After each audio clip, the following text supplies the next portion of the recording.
शैक्षणिक वर्ष 2026-27 सुरू होऊन 2 महिने उलटले तरी प्रधानमंत्री पोषण शक्ती निर्माण योजनेअंतर्गत धान्य, खाद्य साहित्य व स्वयंपाक खर्चाचा निधी उपलब्ध न झाल्याचा आरोप श्रमजीवी संघटनेने केला आहे। त्यामुळे विद्यार्थ्यांच्या पोषणाच्या मूलभूत हक्काकडे प्रशासनाचे दुर्लक्ष होत असल्याचा आरोप करत संघटनेच्या वतीने जव्हार पंचायत समिती कार्यालयासमोर रिकाम्या ताटली मोर्चा काढण्यात आला। श्रमजीवी संघटनेचे महाराष्ट्र राज्य सरचिटणीस विजय जाधव यांच्या नेतृत्वाखाली काढलेल्या या मोर्चात विद्यार्थी व पालक मोठ्या संख्येने सहभागी झाले।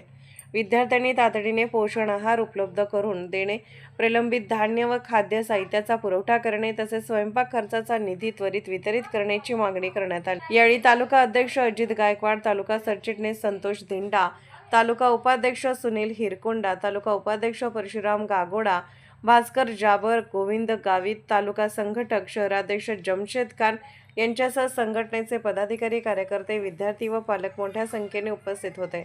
विद्यार्थ्यांच्या ताटातील पोषण आहार रोखला जाणे हा गंभीर विषय असून प्रशासनाने तातडीने दखल घेऊन निधी व धान्य उपलब्ध करून द्यावे अशी मागणी संघटनेने केली।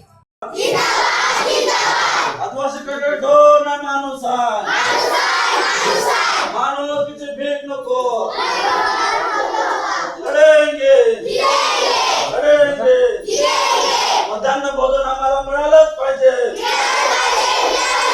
मध्यान्ह भोजन आम्हाला मंत्री खाता तुपासी, मंत्री खाता तुपासी, कोण म्हणतो देणार नाही, कोण म्हणतो देणार नाही,